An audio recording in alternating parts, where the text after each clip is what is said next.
Morning dear students. आज जो है बहुत दिन के बाद ऑनलाइन प्लेटफॉर्म पे आके पढ़ाने का मौका मिला। ऑफलाइन में इतने सारे बैचेज है, उसके लिए टाइम नहीं मिलता है। तो बच्चों, आपके द्वारा ही कहा गया कि एक सर ऑनलाइन प्लेटफॉर्म पे पढ़ाया जाए। तो आइए कुछ वीडियोस जो हमने अभी बेसिक फंडामेंटल्स के शूट किए हैं ऑनलाइन प्लेटफॉर्म पे आपके लिए, तो वो ये है। आज जो है हम आपको फंडामेंटल्स ऑफ इंग्लिश पढ़ा रहे हैं। तो इंग्लिश जो है कि इंग्लिश पूरी भाषा को ग्रामर के आधार पे समझना ज़रूरी है। ग्रामर को इसीलिए किसी भी भाषा में बनाया गया है ताकि आप उस भाषा की संरचना को, रूपरेखा को समझ सकें। तो फंडामेंटल्स ऑफ इंग्लिश इंग्लिश का एक बेसिक टर्म्स है और इसको पढ़ना बहुत ज़रूरी है। इसमें जितने भी पार्ट्स ऑफ स्पीच यूज किए जाते हैं उसमें आज हम डिस्कस करने जा रहे हैं नाउन के बारे में। आखिर नाउन, इंग्लिश में जितने पार्ट्स ऑफ स्पीच है सभी पार्ट्स ऑफ स्पीच को अलग अलग काम दिया गया है, उसकी पहचान भी अलग अलग है। ज़रा गौर करके सुनिए।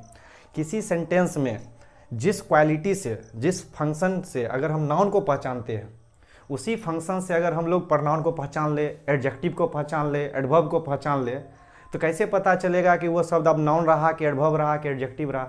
जैसे कि हम एक एग्जाम्पल से आपको समझाना चाहेंगे।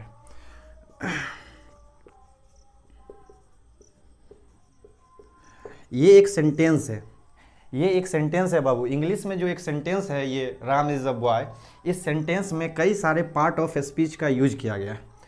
यह सेंटेंस को बनाने में कई सारे पार्ट का यूज किया गया है। जिस प्रकार एक गाड़ी को बनाने में कई सारे पार्ट का यूज किया जाता है, उसी प्रकार इंग्लिश में एक सेंटेंस को बनाने के लिए कई सारे पार्ट का यूज किया जाता है। उसका जो पर पार्ट पुर्जा होता है वही उस स्पीच का पार्ट ऑफ स्पीच कहलाता है।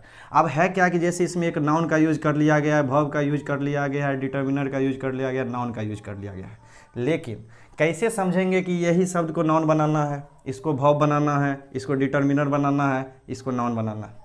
तो इंग्लिश में जो काम नाउन को दिया गया है वह काम वर्ब को नहीं दिया गया है, जो काम डिटर्मिनर को दिया गया है वो काम एडवर्ब को नहीं दिया गया है। तो आज हम लोग जो है पार्ट्स ऑफ स्पीच में नाउन के बारे में पढ़ना शुरू करेंगे। कहने का मतलब यह है मेरे दोस्त, देखो एक चीज़ समझाते हैं। जैसे कि इंग्लिश में समझने के लिए समझना है कि एक टीम है, उस टीम में कई सारे मेंबर्स हैं, कई सारे मेंबर्स हैं, 10 मेंबर्स का मिलकर एक टीम बना हुआ है। अब क्या हो गया कि एक बर्थडे पार्टी मनाना है, तो 10 मेंबर्स को कहा गया कि तुम ही सबको मिलकर इस बर्थडे पार्टी को ऑर्गेनाइज करना है। तो एक ने चुन लिया कि मैं तो बैलून सजाऊंगा, एक ने चुन लिया कि हाँ मैं तो पूरा रूम को डेकोरेट करूंगा, एक ने चुन लिया कि मैं मार्केट से समोसा केक लाऊंगा, है कि नहीं। एक ने चुन लिया कि मैं जो है कपड़े और शॉपिंग करूंगा, है कि नहीं। तो सभी ने क्या किया कि अलग अलग प्रकार से जो है अपना काम बांट लिया है और पूरा काम बांट लिया। तो और उन्होंने क्या किया, पूरा काम बांट लिया और जब प्रोग्राम शुरू हुआ तो सब ने अपने काम में पार्टिसिपेट करने के बाद जो है फंक्शन को मनाया। उसी प्रकार सेंटेंस को लिखते समय, जैसे कि एक सेंटेंस है, इसको भी लिखते समय इंग्लिश में जितने भी पार्ट्स ऑफ स्पीच है, अलग अलग ग्रामेरियंस का अलग अलग मत है। किन्हीं के द्वारा इंग्लिश को समझने के लिए 8 पार्ट्स ऑफ स्पीच में डिवाइड किया गया, किन्हीं के द्वारा 9, 10, 11, अपने हिसाब से सब लोग समझने के लिए उसको कैटेगराइज किए। ये कोई डिस्कशन का पॉइंट नहीं है। डिस्कशन का पॉइंट है कि जितने भी पार्ट्स ऑफ स्पीच इंग्लिश में है उसी प्रकार इन्हीं मेंबर्स की तरह सबका अलग अलग काम है। अब क्या हो गया कि नाउन ने कुछ काम को अपने आप में रख लिया कि इंग्लिश में ये सारा काम मैं करूंगा, ये काम जो है एडजेक्टिव नहीं करेगा, ये काम जो है वर्ब नहीं करेगा, ये काम एडवर्ब नहीं करेगा। नाउन ने कुछ काम को अपने लिए रख लिया। उसी तरह प्रनाउन ने भी क्या किया कि कुछ काम को अपने लिए रख लिया, एडजेक्टिव ने अपने लिए रख लिया। इस प्रकार इंग्लिश में एक सेंटेंस को बनाने में जितने सारे कार्य होते हैं सभी पार्ट्स ऑफ स्पीच ने अपने कार्य का बंटवारा कर लिया। इस एग्जाम्पल से आप समझ सकते हैं, बर्थडे फंक्शन के एग्जाम्पल से। आइए अब सेंटेंस में जो है सेंटेंस बनाना है, तो सेंटेंस बनाने में हमको एक सब्जेक्ट की जरूरत पड़ती है, एक वर्ब की जरूरत पड़ती है। अब क्या हो गया कि सब्जेक्ट बनने का काम किसको मिल गया, तो सब्जेक्ट बनने का काम एक नाउन ले लिया, बोला कि मैं ये काम देख लूँगा।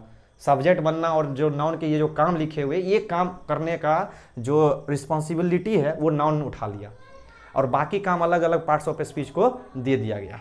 इस प्रकार हम समझ गए हैं कि इंग्लिश में नाउन का अपना विशेष काम है, जो कि काम एडजेक्टिव, एडवर्ब, प्रीपोजिशन, कंजंक्शन से अलग है। आज हम लोग सीखेंगे कि नाउन का स्पेशली किस किस काम के लिए इंग्लिश में यूज किया जाता है। तो ऐसे तो बहुत सारे काम हैं, लेकिन हम लोग जनरल वे में मेन काम को लेकर चलेंगे। तो आइए शुरू करते हैं क्लास बाबू। तो इंग्लिश में हम लोग पढ़ रहे हैं फंडामेंटल्स ऑफ इंग्लिश। हम लोग इंग्लिश का बेसिक पढ़ रहे हैं, बेसिक रहेगा तभी कोई आगे आप एडवांस लेवल तक भी पढ़िएगा तो समझ में आएगा। तो हम लोग फंडामेंटल्स ऑफ इंग्लिश पढ़ रहे हैं। अब फंडामेंटल्स ऑफ इंग्लिश में हम लोग पार्ट्स ऑफ स्पीच में पहला पार्ट ऑफ स्पीच नाउन को उठाए, तो इसमें हम लोगों को हर एक पार्ट्स ऑफ स्पीच का फंक्शन और आइडेंटिटी दोनों पढ़ना है कि आखिर इस नाउन की अपनी क्या पहचान है, कैसे पहचानेंगे सेंटेंस में ये शब्द नाउन है। और दूसरी बात, नाउन है तो आखिर सेंटेंस में आया क्यों है, ये क्या किस काम को करने के लिए आया है, यह सारी बात हम लोग जो है आज के टॉपिक आज के क्लास में समझेंगे।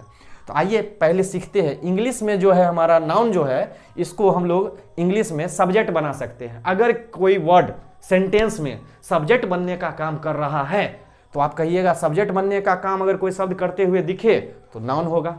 अगर कोई शब्द भाव का ऑब्जेक्ट बन रहा है तो भाव का ऑब्जेक्ट बनना किसका काम हो गया, नाउन को दे दिया गया, भैया ये काम तुम करो। प्रीपोजिशन का ऑब्जेक्ट बनने का काम भी नाउन को दे दिया गया कि भैया यह काम भी तुम्हारा है। सब्जेक्ट कंप्लीमेंट बनने का काम भी नाउन को दे दिया गया है, ऑब्जेक्ट कंप्लीमेंट बनने का काम भी नाउन को दे दिया गया। ये मेन पांच काम, और भी काम है लेकिन मेन 5 काम नाउन को दिया गया है। अब समझना है बात को। अगर किसी सवाल में कोई वर्ड सब्जेक्ट बन रहा है तो नाउन होगा। उस शब्द से पूछेंगे भैया सब्जेक्ट बन रहे हो, बोलेगा नहीं, तो कहना ठीक है, अगर तुम नाउन है तुम सब्जेक्ट नहीं बन रहा है तो तुम वर्ब का ऑब्जेक्ट बन रहा होगा, है कि नहीं।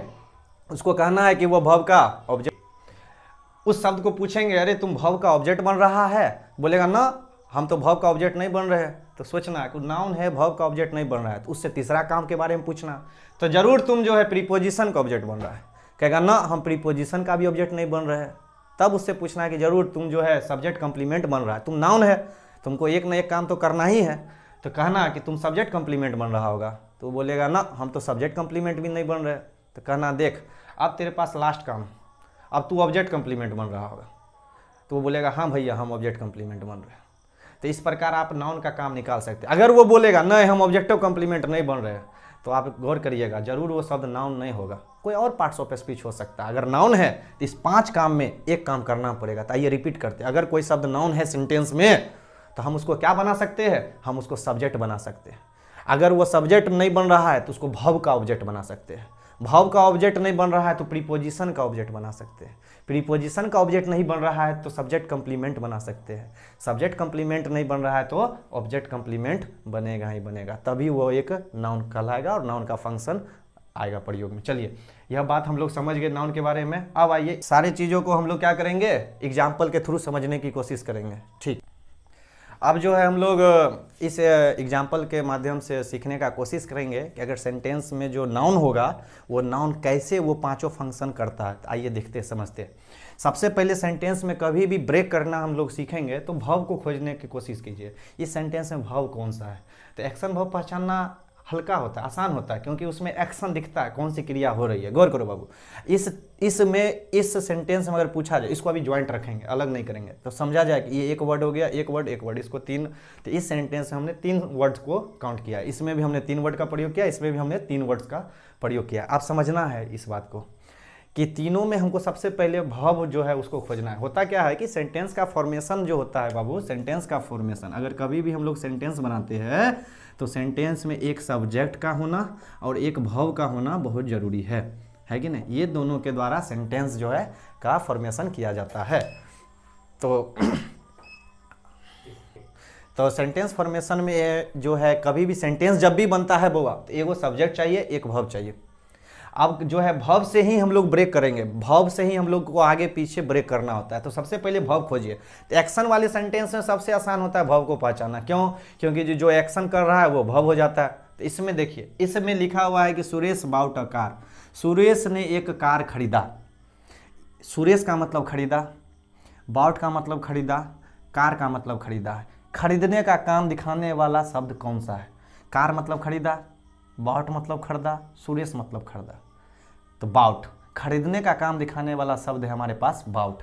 अब चूंकि अकेला है तो याद रखिएगा हमेशा अकेला वर्ब मेन वर्ब, इस पॉइंट को लिख लेना। अकेला वर्ब मेन वर्ब, जब भी आपको वर्ब अकेला दिखेगा तो वो वर्ब मेन वर्ब होगा। तो हम वर्ब खोज लिए, ये रहा आपका मेन वर्ब। फिर समझना है इसमें, सुरेश प्लेड क्रिकेट, सुरेश ने क्रिकेट खेला। इस सेंटेंस में खेलने का काम हो रहा है, खेलने का काम दिखाने वाला शब्द आपका भव होगा। खोजिए। सुरेश का मतलब खेलना, प्लेड का मतलब खेलना, क्रिकेट का मतलब खेलना, तो प्लेड मतलब खेलना। तो ये जो खेलने का सेंस आएगा तो किस भव फॉर्म में छिपा हुआ है? प्ले में। तो हम लोग को चूँकि अकेला है तो अकेला भव मेन भव। फिर देखो बाबू, सुरेश हेल्प्ड मोहिनी, सुरेश ने मोहिनी की मदद की। मदद की कौन सा एक्शन है बाबू? मदद करना। कौन से शब्द में मदद करना छिपा हुआ है? सुरेश मतलब मदद करना, हेल्प्ड मतलब मदद करना, मोहिनी मतलब मदद करना। तो हेल्प का मतलब होता है बाबू मदद करना। चूँकि अकेला है तो अकेला भव मेन भव। अच्छा, तो हम लोगों ने क्या किया कि मेन भव पहचान लिया। अब सीखना है हम लोगों को मेन भव के बाद क्या करना है। तो जब आप मेन भव पहचान लीजिएगा बाबू, तो याद रखिएगा कि मेन भव तो सेंटेंस को हमेशा दो भाग में तोड़ा जाता है। पिछले के क्लास में हमने डिस्कस कर चुके हैं कि सेंटेंस को दो भागों में तोड़ा जाता है। सेंटेंस को जब भी तोड़ेंगे बाबू दो भागों में, पहले भाग का नाम है बाबू सब्जेक्ट, दूसरे भाग का नाम है बाबू प्रेडिकेट। प्रेडिकेट को जनरली शुरू करते हैं भव से, तो इस टुकड़ा को, भव वाले टुकड़ा को प्रेडिकेट सेक्शन में रखते हैं, जनरली ऐसा ही होता है। अब यह हमारा भव हो गया, तो जहां से भव मिल गया ये वाला टुकड़ा हमारा प्रेडिकेट में चला जाएगा, ये वाला टुकड़ा प्रेडिकेट में चला जाएगा, ये वाला टुकड़ा प्रेडिकेट में चला जाएगा। अब आपको पता है एक टुकड़ा अगर प्रेडिकेट बन गया भव से, हमेशा याद रखिएगा बाबू, भव से लेकर जनरली आगे तक प्रेडिकेट बनाएंगे, भव से लेकर प्रेडिकेट बनाएंगे, भव से लेकर प्रेडिकेट। सेंटेंस में सबसे पहले भव खोजिए, भव से आप हाफ हाफ कर दीजिए, एक टुकड़ा को आप ले जाइए प्रेडिकेट के लिए, बचा हुआ टुकड़ा ऑटोमेटिक सब्जेक्ट बनेगा। सिंपल सी बात है। सेंटेंस, कोई भी सेंटेंस इंग्लिश में दो भाग में टूटेगा, एक भाग सब्जेक्ट, एक भाग प्रेडिकेट। प्रेडिकेट जनरली लिखेंगे कहाँ से? तो आपको भव पहचानना है, भव से लेकर फुल स्टॉप तक चले जाइए, जनरली वो प्रेडिकेट सेक्शन हो जाता है, बचा हुआ टुकड़ा आपका सब्जेक्ट होता है। अब देखिए ये वाला टुकड़ा आपका प्रेडिकेट हो गया, भव मिल गया, भव से प्रेडिकेट, बचा हुआ टुकड़ा सब्जेक्ट, भव से प्रेडिकेट, बचा हुआ टुकड़ा सब्जेक्ट, भव से प्रेडिकेट, बचा हुआ टुकड़ा सब्जेक्ट। आप अच्छे से समझ गए। इस सेंटेंस को हमने दो भाग में तोड़ा, एक प्रेडिकेट एक सब्जेक्ट, भव से प्रेडिकेट, बचा हुआ भाग सब्जेक्ट, भव से प्रेडिकेट, बचा हुआ भाग सब्जेक्ट। अब आपको पता है कि इंग्लिश में हमने इस शब्द को सब्जेक्ट बना दिया, इस शब्द को सब्जेक्ट बना दिया, इस शब्द को सब्जेक्ट बना दिया। इंग्लिश में सब्जेक्ट बनने का काम बर्थडे बॉय में किस तरह के मेंबर को दिया गया था? नाउन को। सब्जेक्ट बनना नाउन का काम है। तो आप लोग कह सकते हैं कि यह वाला शब्द हमारा नाउन होगा, यह वाला शब्द हमारा नाउन होगा, यह वाला शब्द हमारा नाउन होगा। तो इस प्रकार जो हम लोग नाउन को पहचान लिए कि भव से पहले जो सब्जेक्ट, भव से पहले किसका पोजीशन? सब्जेक्ट का। और सब्जेक्ट किसको बनाते हैं? नाउन को। सब्जेक्ट किसको बनाते हैं? नाउन को। सब्जेक्ट किसको बनाते हैं? नाउन को। तो यह रह गया बाबू आपका नाउन। नाउन का हमने पहला काम सीख लिया। तो क्या याद रखना है कि सेंटेंस में जो है आपका भव मिलेगा और भव से पहले सब्जेक्ट आएगा, सब्जेक्ट बनने का काम हम लोगों को किसको देना है? नाउन को। तो आपने नाउन का पहला काम सीख लिया। ठीक है बाबू, आप यहाँ तक उतारिए, हम आते हैं पानी पीकर, तब तक आप इसको उतारिए, आप थोड़ा इंतजार का मजा लीजिए। ठीक है बाबू। तो बच्चों इसको उतार लिए, तो अब हम लोग इस पर बात करते हैं। ठीक है, तो समझना क्या है हम लोगों को इसमें कि सेंटेंस, जब भी इंग्लिश में जो सेंटेंस होता है उसको दो भाग में तोड़ना होता है, ब्रेक करना होता है। एक भाग का नाम सब्जेक्ट होता है, सब्जेक्ट उसे कहते हैं जिसके बारे में हम बात करते हैं। दूसरा भाग होता है प्रेडिकेट, दूसरा भाग होता है बाबू, देखो सेंटेंस, एक भाग सब्जेक्ट, दूसरा भाग प्रेडिकेट। प्रेडिकेट का जो सेक्शन होता है वो जनरली भव से आपका स्टार्ट होता है। पहचानने का नियम कि ये भव हो गया, भव से लेकर इधर आप तोड़ दीजिएगा, प्रेडिकेट हो जाएगा।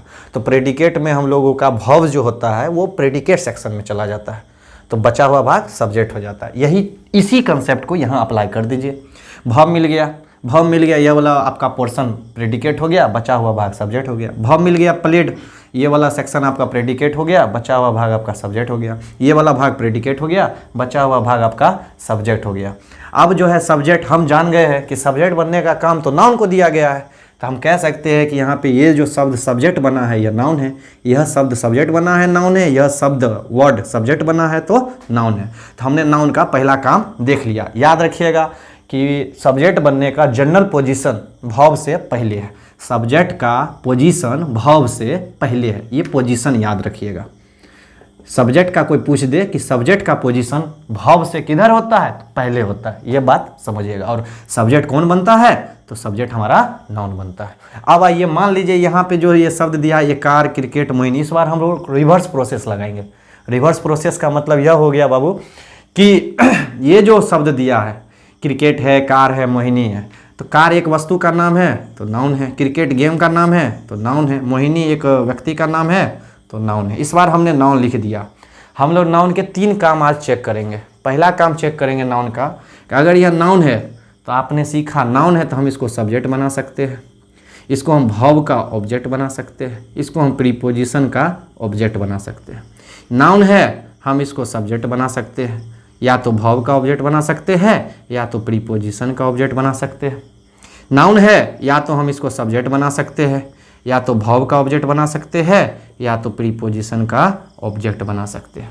आप समझने की बात है, यह नाउन है तो हम नाउन के पहचान तो लिए कि कार एक नाउन है, बच्चे से पढ़ते आए, लेकिन अब इसका फंक्शन पढ़ना है कि नाउन है तो आखिर यह नाउन क्या कर रहा है। जैसे यह वाला नाउन सब्जेक्ट बना तो यह भी नाउन कुछ बनेगा, 5 काम में कोई काम करेगा, तो चेक करना है कौन सा काम करेगा। तो आज हमने 3 काम के बारे में पढ़ना है। या तो इसको हम सब्जेक्ट बना सकते हैं, या तो हम इसको वर्ब का ऑब्जेक्ट बना सकते हैं, या तो हम इसको प्रीपोजिशन का ऑब्जेक्ट बना सकते हैं।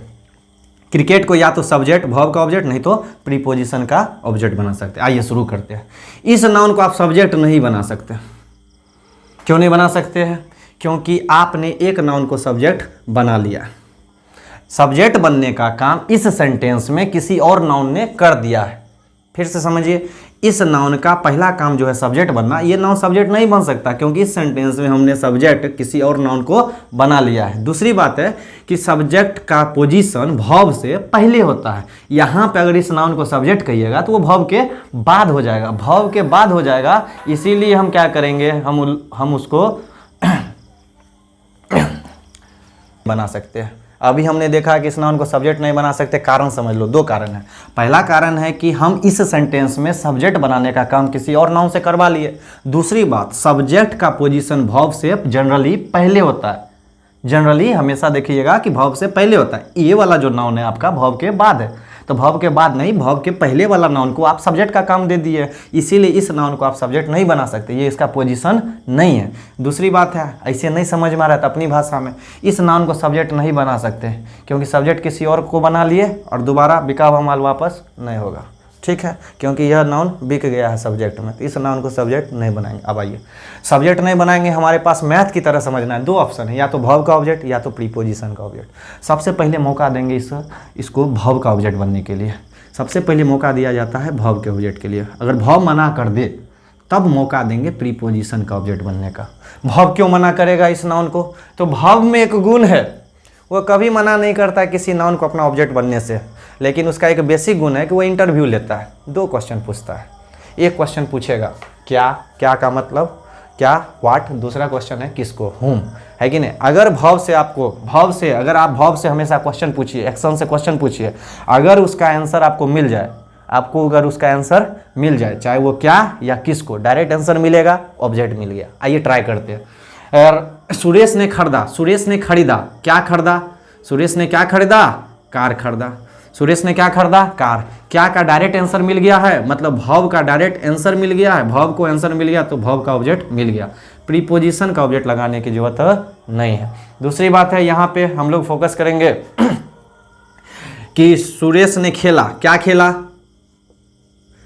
क्रिकेट खेला। क्या का आंसर मिल गया तो वर्ब का ऑब्जेक्ट मिल गया। सब्जेक्ट नहीं बना सकते, सब्जेक्ट कोई और बन गया है। दूसरी बात है, पोजीशन भी वर्ब से पहले होता है सब्जेक्ट का, इसीलिए सब्जेक्ट नहीं बनेगा। वर्ब का क्या का आंसर मिल गया तो वर्ब का ऑब्जेक्ट हो गया, प्रीपोजिशन का ऑब्जेक्ट बनाने की जरूरत नहीं है। इस सेंटेंस में सुरेश ने हेल्प किया, क्या हेल्प किया, मोहिनी। क्या का आंसर मोहिनी हो नहीं सकता। क्या मदद किया, मोहिनी। किसको मदद किया, मोहिनी को मदद किया, तो हुम का आंसर है। यह किसका आंसर है बाबू, हुम का आंसर है। तो आपको पता है कि वर्ब से व्हाट का आंसर, वर्ब से हुम का आंसर वर्ब का ऑब्जेक्ट होता है। तो वर्ब से व्हाट का आंसर वर्ब का ऑब्जेक्ट, वर्ब से व्हाट का आंसर वर्ब का ऑब्जेक्ट, वर्ब से हुम का आंसर वर्ब का ऑब्जेक्ट। सब्जेक्ट नहीं बनेगा, वर्ब का ऑब्जेक्ट बनेगा। तो यह जो है वर्ब का ऑब्जेक्ट बन गया।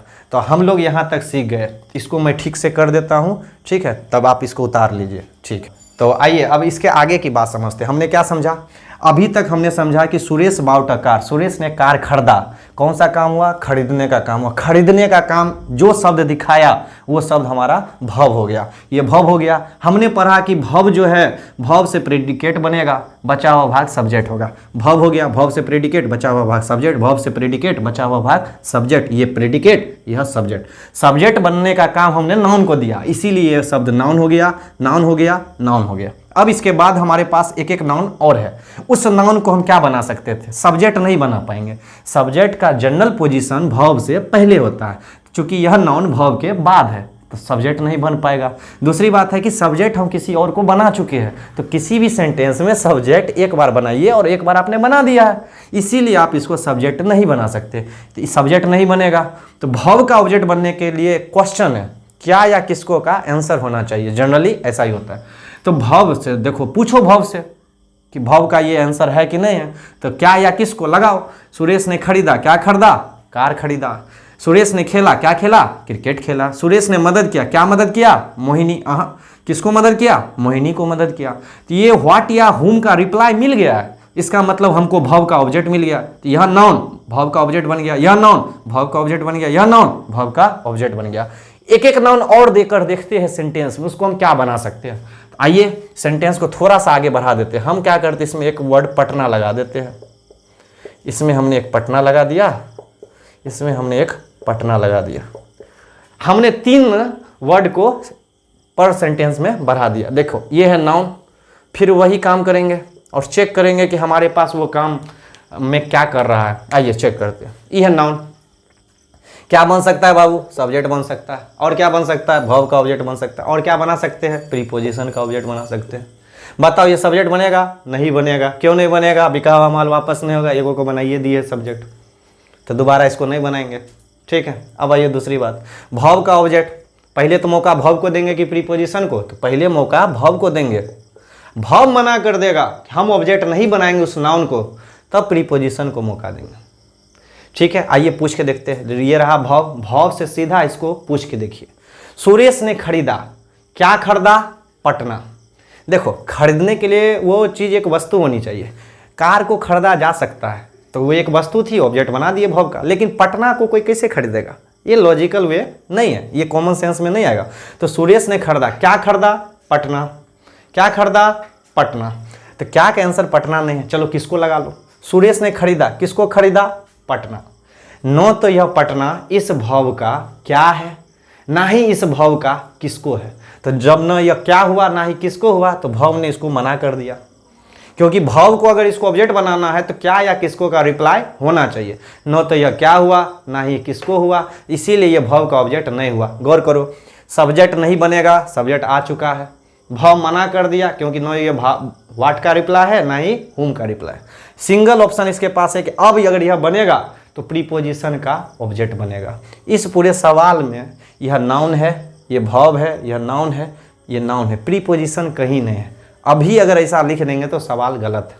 सही कैसे करेंगे? तो इस नाउन को अगर सेंटेंस में जोड़ना है तो बीच में चाहिए हम लोगों को यहाँ पे प्रीपोजिशन। किसकी कमी है बाबू? प्रीपोजिशन की। तो सूटेबल प्रीपोजिशन लगा दो, सेंटेंस सही हो गया। तो यह नाउन क्या बनेगा बाबू? यह नाउन इस प्रीपोजिशन का ऑब्जेक्ट बनेगा। अब यहाँ पे तुम समझ गए होंगे, यह नाउन है, सब्जेक्ट बना सकते हैं, भव का ऑब्जेक्ट बना सकते हैं, प्रीपोजिशन का ऑब्जेक्ट बना सकते हैं। यह नाउन है, सब्जेक्ट बना सकते हैं, भव का ऑब्जेक्ट बना सकते हैं, प्रीपोजिशन का ऑब्जेक्ट बना सकते हैं। सब्जेक्ट नहीं बना पाएंगे, सब्जेक्ट आ चुका है। भव का ऑब्जेक्ट चेक करो, सुरेश ने खेला, क्या खेला? पटना। किसको खेला? पटना। नहीं होगा, किसका आंसर होगा? प्रीपोजिशन का। प्रीपोजिशन कहीं नहीं है, वैसे भी नाउन से पहले हमको प्रीपोजिशन का प्लेस यहाँ होगा, यहाँ पे प्रीपोजिशन की कमी है, सूटेबल प्रीपोजिशन लगा दो। अब यह नाउन इस प्रीपोजिशन का ऑब्जेक्ट बन गया। अब आइए, इस नाउन को सब्जेक्ट नहीं बना सकते, सब्जेक्ट आ चुका है। भव का ऑब्जेक्ट पूछ लो भव से। सुरेश ने हेल्प किया, क्या हेल्प किया? पटना। किसको हेल्प किया? पटना को। पटना को कोई कैसे हेल्प कर सकता है? इसीलिए यह जो है भव का भी ऑब्जेक्ट नहीं हो गया। अब यह सेंटेंस में क्या बनेगा? प्रीपोजिशन का ऑब्जेक्ट बनेगा। प्रीपोजिशन नहीं दिया है, प्रीपोजिशन डाल देंगे और प्रीपोजिशन का ऑब्जेक्ट बना देंगे। तो हमने अभी तक के सवाल में सीखा है, हमने अभी तक के सवाल में सीखा है। इस सेंटेंस में बाबू काउंट करो, 3 नाउन है। सुरेश नाउन है, कार नाउन है, पटना नाउन है।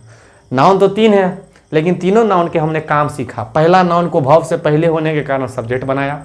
दूसरा नाउन जो है हमारा बाबू भव के बाद है, व्हाट या हुम का रिप्लाई है, इसीलिए हम इसको भव का ऑब्जेक्ट बना दिए। तीसरा नाउन जो है न तो यह सब्जेक्ट बनेगा क्योंकि सब्जेक्ट का पोजीशन कहीं और है। दूसरी बात है कि न तो भव का व्हाट है, न ही भव का हुम है, इसीलिए यह प्रीपोजिशन के बाद आया है प्रीपोजिशन का ऑब्जेक्ट। आइए छोटा सा ब्रीफ रिवीजन देते हैं। भव से पहले वाला जो नाउन होगा उस नाउन को बनाइए सब्जेक्ट। दूसरी बात, भव के बाद जो आपका नाउन आएगा अगर वो नाउन व्हाट या हुम है तो इसको बनाइए भव का ऑब्जेक्ट। ये भव का ऑब्जेक्ट बन गया। तीसरी बात बाबू, अगर प्रीपोजिशन के बाद आपको कोई नाउन दिखे, प्रीपोजिशन के आगे कोई आपको नाउन दिखे तो इसको प्रीपोजिशन का ऑब्जेक्ट बनाइए। बस यही छोटी सी बात समझनी थी। भव से पहले आपका सब्जेक्ट बन जाएगा, भव से पहले वाला नाउन सब्जेक्ट बनेगा। भव के बाद अगर वो व्हाट या हुम का रिप्लाई है तो वह नाउन भव का ऑब्जेक्ट बनेगा। प्रीपोजिशन के बाद अगर नाउन है तो वह प्रीपोजिशन का ऑब्जेक्ट बनेगा। तो फिर से लास्ट बार रिवीजन ले लीजिए। भव से पहले वाला नाउन भव का सब्जेक्ट बनेगा। भव के बाद वाला नाउन व्हाट का रिप्लाई है, भव का ऑब्जेक्ट बनेगा। प्रीपोजिशन के बाद वाला नाउन प्रीपोजिशन का ऑब्जेक्ट बनेगा। भव से पहले वाला नाउन सब्जेक्ट बनेगा, भव के बाद वाला नाउन भव का ऑब्जेक्ट बनेगा। प्रीपोजिशन के बाद वाला नाउन प्रीपोजिशन का ऑब्जेक्ट बनेगा। भव से पहले वाला नाउन सब्जेक्ट बनेगा, भव के बाद वाला नाउन भव का ऑब्जेक्ट बनेगा। प्रीपोजिशन के बाद वाला नाउन प्रीपोजिशन का ऑब्जेक्ट बनेगा। समझ गए? एक बात और समझनी है, लगता है जैसे बार बार कि हाँ इन प्रीपोजिशन हो रहा है तो दिमाग में आता है कि इन हमेशा प्रीपोजिशन होगा। आओ, इंग्लिश में एक भी शब्द फिक्स पार्ट्स ऑफ स्पीच नहीं होता है, उसका फंक्शन के अनुसार कैटेगरी चेंज होते रहता है। अगर कोई शब्द तुमको नाउन दिख रहा है तो कुछ समय के बाद वो हो सकता है एडजेक्टिव नज़र आ जाए, हो सकता है वो भाव नज़र आ जाए, तो उसका पार्ट्स ऑफ स्पीच चेंज होते रहता है। इस चीज़ को तुमको गौर करना है। अब जैसे कि इन यहाँ पे प्रीपोजिशन दिखा तो दिमाग में आ गया कि इन प्रीपोजिशन होता है, ऐसा नहीं है। अगर कोई तुमको यह कहे कि इन जो है हमेशा प्रीपोजिशन होता है तो ऐसी बात नहीं है। यहाँ पे इन प्रीपोजिशन का काम कर रहा है, इसीलिए इसको प्रीपोजिशन करे। आओ देखो एग्जाम्पल से समझो। इन इज अ प्रीपोजिशन, यहां पे इन है, ये रहा आपका भव, अकेला भव बाबू, मेन भव। अब गौर करो, यहां पे इन को प्रीपोजिशन क्यों बोले, गौर करो। ये वाला आप समझो पहले बात को, मैं समझा दूं, कहां पे समझा दूं, इसको मैं मिटा देता हूं, ठीक है? ठीक, देखो समझने की कोशिश करो। हमारे पास सेंटेंस, एक सेंटेंस है, ए नाम का टुकड़ा है, हमारे पास बी नाम का एक टुकड़ा है, जबकि बी एक नाउन है। टुकड़ा में क्या है, एक नाउन है। अब इस वाला और फुल स्टॉप, यह एक सेंटेंस है। सेंटेंस का ए वाला पार्ट और सेंटेंस का एक बी वाला पार्ट जो एक नाउन है, आपस में जुड़िए नहीं रहा है।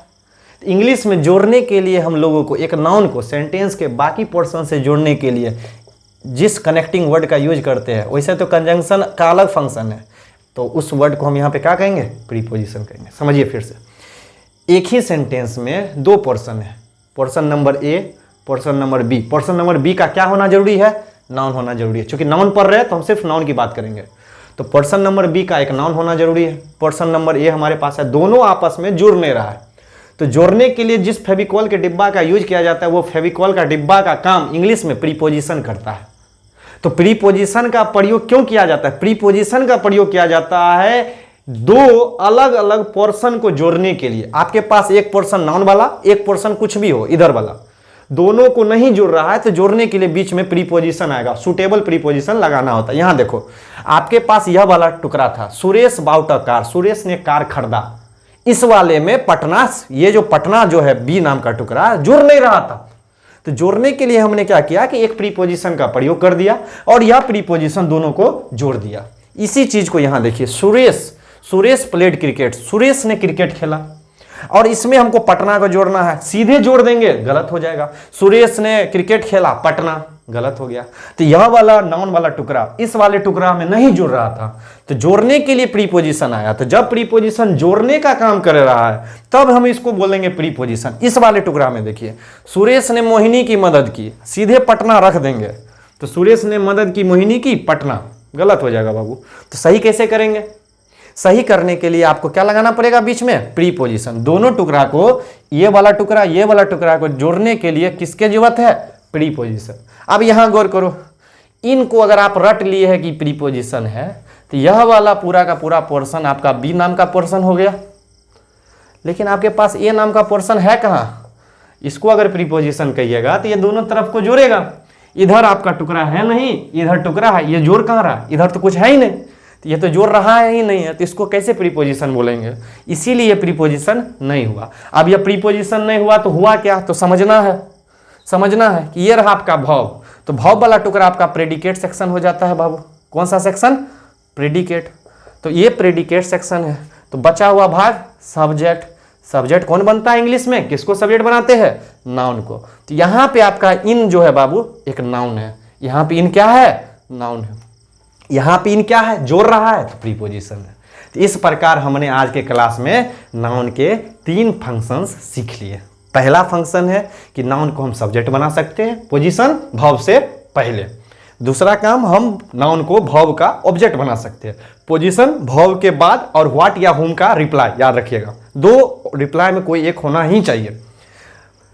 यह नाउन प्रीपोजिशन के बाद आया, प्रीपोजिशन का ऑब्जेक्ट। फिर से भव से पहले वाला नाउन सब्जेक्ट, भव के बाद अगर वो व्हाट या हुम का रिप्लाई है तो भव का ऑब्जेक्ट, प्रीपोजिशन के बाद वाला नाउन प्रीपोजिशन का ऑब्जेक्ट। भव से पहले वाला नाउन सब्जेक्ट, भव के बाद वाला नाउन भव का ऑब्जेक्ट, अगर वो व्हाट या हुम का रिप्लाई है तब। प्रीपोजिशन के बाद वाला नाउन प्रीपोजिशन का ऑब्जेक्ट। भव से पहले जो वर्ड है वो सब्जेक्ट बनेगा, सब्जेक्ट बनने का काम हमने नाउन को दिया, इसीलिए ये शब्द हमारा नाउन हो गया, और ये वाला टुकड़ा हमारा प्रेडिकेट। तो आज के क्लास में हमने देखा कि हमने नाउन को सब्जेक्ट बनाया, भव का ऑब्जेक्ट बनाया, प्रीपोजिशन का ऑब्जेक्ट बनाया। चीज़ों को समझना है, कभी भी ये दिमाग में नहीं रखना है कि हाँ ये प्रीपोजिशन हो रहा है तो रट लिए। देखिए अभी फंक्शन चेंज हो गया, कोई भी शब्द फिक्स नहीं होता है कि हाँ ये इसी पार्ट्स ऑफ स्पीच में होगा। अब जो है इस पूरी कहानी में हमने यह सीखा कि नाउन जो है विभिन्न प्रकार से काम करता है। चलिए ठीक है, तो एक बात कह के हम जो है आज की क्लास को ओवर करेंगे कि रटने से मिलती कामयाबी तो हर शख्स कामयाब होता।